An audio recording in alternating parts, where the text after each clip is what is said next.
para el entrevistado. Tenemos yo ayer miraba un posteo en Instagram sobre esta nota, entrevista del día de hoy, y ponían un lujo. En la nota lo hizo Silvana en su Instagram personal. Y la verdad es que es así, porque muy pocas veces tenemos la posibilidad de hablar con alguien con tanta presencia en el teatro, en el medio, y con tantas cosas hechas, ¿no? No es sencillo. Estoy hablando de Vicente Armando Muleiro, es director, dramaturgo y periodista argentino, de todo lo que podamos a poder hablar también hoy, de todo. Escritor sobre todo.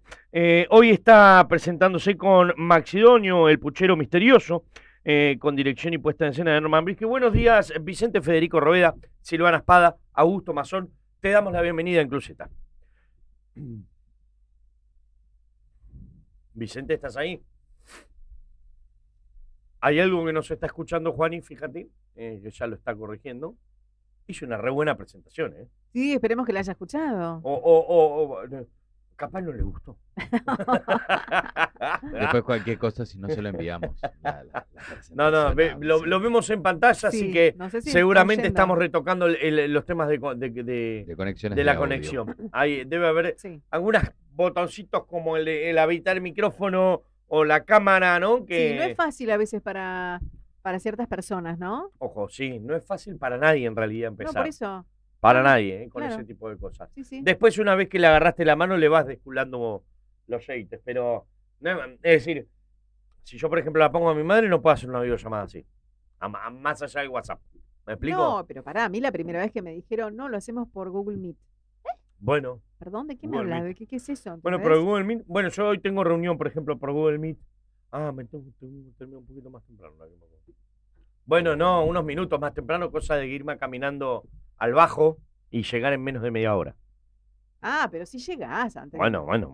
Encima caminas rápido. Obvio. Bueno, porque tengo patitas cortas.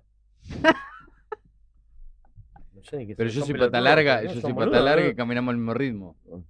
Porque yo veo, no tengo jopo, entonces veo para dónde voy. Ojo que caminar con una persona alta, cuando uno es bajo, terminás extenuado. Sí, porque son piernas muy largas.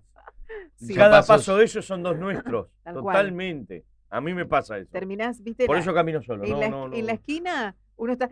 Sí. Y el otro charlando como si nada pasara. ¿Cómo es que están?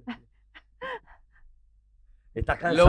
Lo vas a guardar exactamente ese momento. Los pasos. Agitado. Dando pasos al costado, tal cual. No me gusta que estábamos hablando de eso. Los pasos largos de las personas con piernas largas son terribles. Yo coincido. Sí, tremendo. Coincido. No es grato. Porque salvo tenés que el otro se dé cuenta y empiece a cortar el ritmo, un poquito, claro. Pero casualmente no se dan cuenta. No, bueno, pero... ¿En alto? No, era como yo. Bueno, pero yo como persona... ¿Y a quién le seguías el paso así? Yo como persona alta le pregunto, ¿querés que camine un poco más lento? Porque noto algunas veces el sobreesfuerzo. ¿Viste? Claro, pero no ¿Qué tenés le vas que a preguntar. No tenés que preguntar. Sí, yo pregunto. Pero yo no tenés no soy que una preguntar, persona... tenés que ser atento y bajar un poquito el ritmo, ¿no? No, bueno. Pero sin preguntar. Pero hay personas... Perdóname, chiquitín, ¿querés que baje? Claro, ¿cómo ¿querés que frene? Pero hay personas que tal vez tengo las piernas muy largas, ¿no? ¿Querés que pare un poco? Así. Yo tengo las piernas muy largas. Como demasiado. ¿No querés que baje un poco el ritmo? Claro, no. Tendría que ser atento y bajarlo solamente. Sí, claro, bajarlo tranquilo. Sin preguntar. Bueno, igual está bien que lo hagas. De cualquier manera está bien que lo hagas. Pero me acabas de decir que no, pero después no, me decís que yo sí. no estoy diciendo que no. Ya te está criticando, yo no. No, criticando no, le estoy diciendo que no debería preguntar, sí, y a lo mejor debería ser bajar. atento, bajando el ritmo. A ver, perdonen, pero la gente no se da cuenta. La gente se da cuenta si pregunta, y en eso se basa la comunicación. Es lo que yo estaba diciendo. Casualmente no se dan cuenta y caminan. Bueno, pero por eso, pero no te das cuenta porque es tu ritmo habitual y vos le decís, ¿querés que baje el ritmo? Estoy muy rápido. Este es el mismo error que está cometiendo el gobierno actual. No está llevando bien las consultas al objetivo. ¿Pero por qué no consultan? Están diciendo cosas parecidas y no nos ponemos de acuerdo porque no están siendo claros. en las consultas y en la pero respuesta. pero yo estoy siendo claro, camino al lado de una persona, 1,55. Estoy diciendo que no están siendo claros. 1,60, 1,50, me da igual cuánto midas. 1,70 ya no, porque ya es como bastante más igual. Pero le digo, che, disculpa. ¿Nos estás discriminando por ser petizos ahora? No. Pues ¿por qué no soy igual que vos? No, sos igual que yo. Me estás bardeando porque te estás agarrando de algo que no igualmente, deberías agarrarte igualmente, prácticamente. Ya que dijiste algo del gobierno y demás, me quedó algo pendiente. Yo tengo un mensajito de Celia. No, yo en realidad lo tenemos y genial, bárbaro. Vamos primero con la nota, ¿te parece? Buenos días, Vicente, te tengo ahí, ¿nos estás escuchando? Yo los escucho perfecto. Ahí está, Vicente, y ahora nosotros también, un gusto. Gracias por estar ahí, por la paciencia. Por favor. Vicente, decíamos en la presentación, estuvimos bien, no nos equivocamos en nada, ¿no? En todo lo que dije, era correcto. Pudiste escucharla. Poco, ¿no? Perfecto. Solo exageraron un poco. Bueno. Que estás haciendo hoy en día la obra Maxidonio, El Puchero Misterioso, que es tu obra con dirección y puesta en escena de Norman Brisky. Esto es en el Teatro Calimán, en México 1428, planta baja, ¿no? ¿Correcto? Así es. Los viernes a las 21. Los viernes a las 21. Bueno, me faltó ese datito. Entrada por alternativa teatral. ¿Sí? Por alternativa. Contanos un poquito por lo menos para sacarnos esto que es importante de encima y abrir la charla y romper un poquito el hilo. Contanos un poquito cómo es la obra. Invítanos a ella.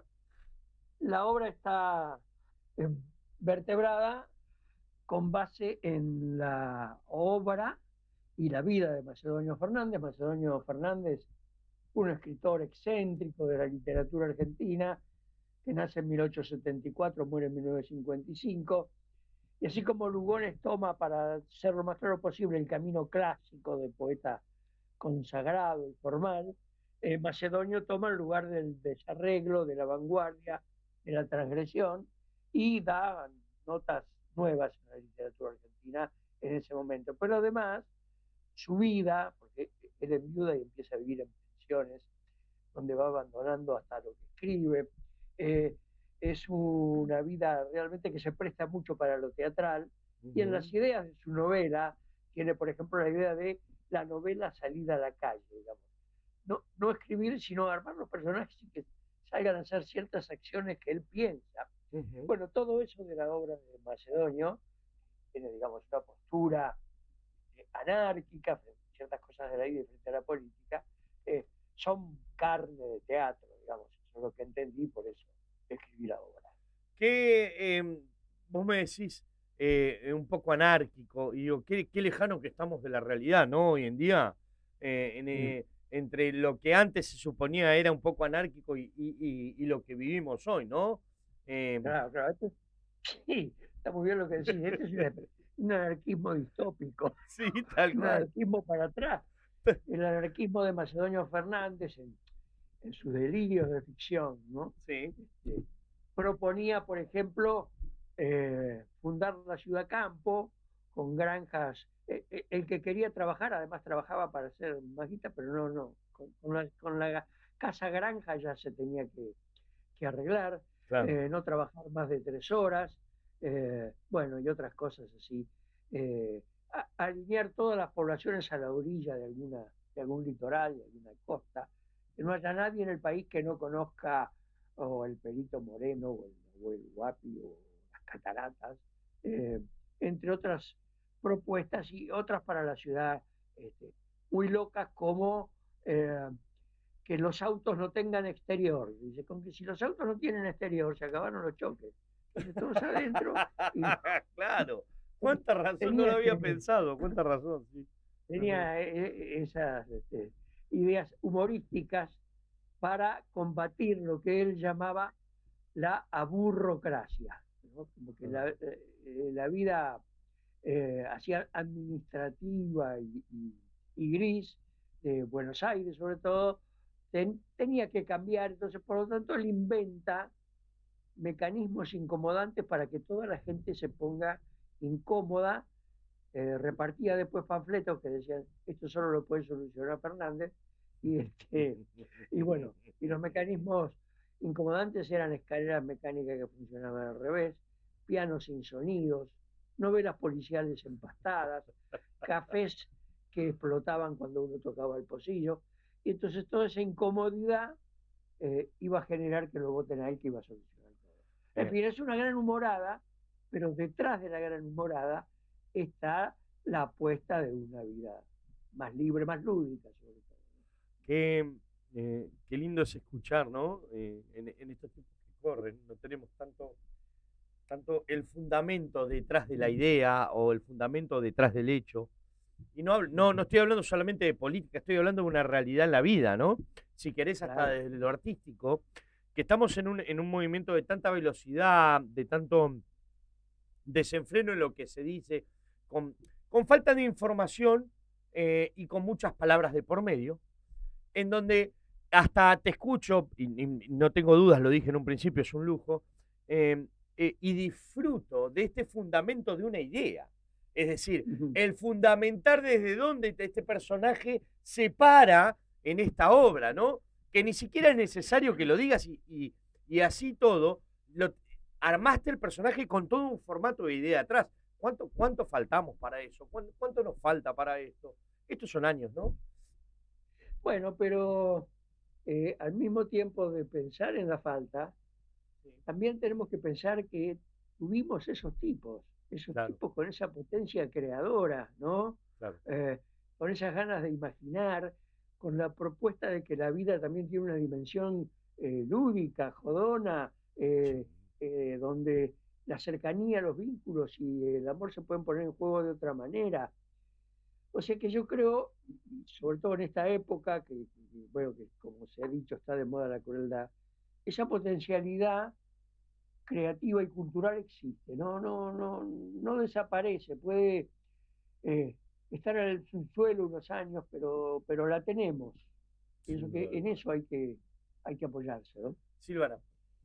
Bueno, Vicente, es un gusto. Yo vi una obra tuya hace un par de años ya larguitos, también en el mismo espacio Calibán y también con dirección de Norma Brisky, trabajaba Carlitos March, si no me equivoco. Vi de La Muerte Móvil y me pareció una obra súper inteligente, con un humor ácido. No, increíble y además todo lo que decías, por eso digo también es un lujo tenerte. ¿Cuáles son los disparadores? ¿Son todos a nivel social en tus obras? Por ejemplo, tu última obra, la última que escribiste, ¿cuál fue el disparador que te llevó a hacerla? No te vamos a tirar flores toda la nota, Vicente. No, por favor. He escrito, he publicado verdaderas porquerías que si la leyeron, pueden tirar. No, Sí. pero bueno, Bueno. hay obras y obras. No, los disparadores, yo soy de la generación del 70, digamos, yo me crié con un cruce entre política y cultura muy fuerte, porque así venía la mano con los creadores del 60, con los creadores del 70, un momento donde en todo Occidente había una pulsión de cambio, de revolución, y la cultura con personajes muy queribles y muy notables, tanto argentinos como de la cultura mundial, estaban en eso, estaban en esa mezcla de lo cultural y el problema del poder para tener una vida mejor, digamos. Y así que casi siempre voy por ahí. Tengo otros temas que tienen que ver con la vida personal, con el amor, con la perplejidad ante la muerte, ante la pena, pero tengo muy internalizado que el destino tiene mucho que ver con la posibilidad de operar sobre la realidad y la disciplina que opera sobre la realidad de la política. Entonces, por lo tanto, una época de opresión y un personaje tan siniestro como Videla, sin duda que me llamaron a escribir. Y les cuento que el año que viene, que se cumplen los 50 años del golpe, vamos a tratar de reponer Videla. Estamos trabajando para eso. Qué bien, qué bien. Bueno, la verdad que es impresionante la obra, si pueden hacerla sería genial y bueno, obviamente estaremos allí. Aparte de escritor, o como decía, dramaturgo, también es periodista. Estuviste como subdirector, si no me equivoco, de Radio Nacional, estuviste en el Clarín, estuviste en Crónica, en el sur argentino. ¿Extrañás, seguís estando participando desde el periodismo o solamente desde la dramaturgia, el escritor o la obra? No, tengo un espacio de crítica cultural en la Radio de las Madres. Ajá. Y bueno, el periodismo está pasando por el periodismo cultural, porque bueno, me gusta estar activo en esas cosas, estar atento. El periodismo cultural tiene dos cosas que son fundamentales, además del gusto de circular, hablar, opinar, que son teatro y libro gratis. Claro, claro. Así que no lo largo. Claro, con lo que hay hoy en día, con lo poco que hay hoy en día. Sigo haciendo periodismo cultural ahora, de vez en cuando por ahí hago una columna política, pero no, bueno, el periodismo me ha acompañado toda la vida y me sigue acompañando. Y hace muy poco saqué una novela que se llama Fuentes Reservadas, que trata precisamente del tema de las operaciones de prensa y la fake news. ¿Y cómo te llevas con la realidad, con la actualidad tecnológica? Es decir, sabiendo que vos decís, hay libros y eso es impagable, coincido al 1000%, pero si los buscamos también quizás por la web, por la internet, uno va encontrando distintas aristas también para la lectura, que no es lo mismo, entiendo. La pasar la hojita, leer, el olor al libro, a la tinta, yo lo entiendo y comparto. Pero hay otra manera de llegar. ¿Vos te llevas bien con la actualidad tecnológica, con la IA y esas cosas? Bueno, yo como muleiro que soy, me autodefino como un gallego cibernético. Ah, bueno, ¿no? Bien. Lo que implica asumir ciertas limitaciones. Pero, está bien, está muy bien. Pero yo pienso que la circulación de la palabra por la web, por internet, por las distintas maneras de las nuevas tecnologías, no es en sí un disvalor o un valor. El tema es cómo se trabaje con el instrumento, ¿no? Porque de repente la circulación de la palabra puede democratizarse con la red y también puede convertirse en una dictadura de la red que no te deja pensar. Digamos, los filósofos están pensando estos problemas. Sí. Ahora, sobre todo porque la tecnología se transforma en un tema de poder. Vos no podés decir que la inteligencia artificial es diabólica per se, pero si la inteligencia artificial te vuelca una información que direcciona una adhesión política hacia tal lado y te nubla toda la posibilidad de crítica, bueno, estamos ante un problema, ¿no? Así que eso está recién empezando como tensión, la tensión en quién usa la tecnología y para qué, ¿no? Y cómo defenderse de que el poder centralizado, los poderes hegemónicos, buscan un solo tono, una sola voz, al servicio de la acumulación. Sin duda. De la acumulación de todo. Sin ninguna duda. Vicente, ayer hubo elecciones en la provincia de Buenos Aires. También elecciones legislativas, ¿no? Uno podrá darle mayor o menor importancia porque se vota un gobernador o no, o un presidente y no por senadores o diputados. O sí, depende. Pero me parece que creo que coincidimos todos periodísticamente, hubo un llamado de atención importantísimo en el resultado. Y coincido, lo hilo con lo del instrumento que estás diciendo. Más allá de que guste o no la actual presidencia, que sean o no favorables a este partido, bla, bla, si alguien que está en esa postura allá arriba ve y utiliza correctamente el instrumento, no tendría que recibir un espaldarazo de este tipo, me parece.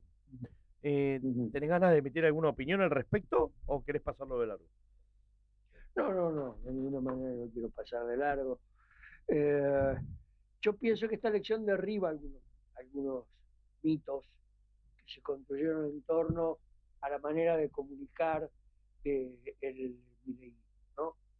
Las redes como planadora, bueno, sí es verdad que era una planadora y que todo se cocinaba en las redes, ¿qué cabría decir? ¿Que no funcionaron? Claro. O que el peronismo aprendió a usarlas porque siempre estuvo como atrás. La derecha siempre estuvo varios pasos adelante en el uso de las tecnologías. Pero yo creo que esa religiosidad, esa fe en que la posesión del recurso te da el triunfo político y atrapa la subjetividad de cada uno de los votantes, bueno, esta elección daría cuenta de que eso, con una actividad política determinada, se puede cuestionar, ¿no? Claro, claro. O sea, tener el fierrito en la mano no te da garantías de nada, tenés que completarlo con otras cosas, el cuerpo sigue existiendo, las necesidades siguen existiendo, la tierra sigue existiendo y tenés más fuerza que la fuerza del cielo. Y bueno, y las tecnologías no han sido omnipotentes como se pudo creer en algún momento. Sí, la última por mi parte no tiene que ver con esto, sí tiene que ver a lo mejor con la parte tecnológica, porque los chicos hoy en día están muy enganchados con las redes, con los celulares, con las tablets. ¿Qué pasa con las obras de teatro infantil que has hecho vos, Vicente? ¿Habría que ayornarlas en caso de querer volver a ponerlas o no? ¿O son potables para los chicos de hoy en día? No, yo pienso que la palabra escrita sigue teniendo destino. Vos fíjate que se han extendido tantos certificados de función, a la radio cuando salió la Es televisión, verdad, a la sí. televisión, a la televisión cuando apareció el video, al cine cuando apareció el video, Sí.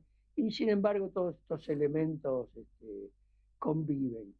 La literatura infantil sigue teniendo destino en todo el mundo. Yo me acuerdo que en el 2000 edité una nota como editor en Clarín que pronosticaba que en 5 años los medios electrónicos iban a capturar la lectura de libros en un 25%.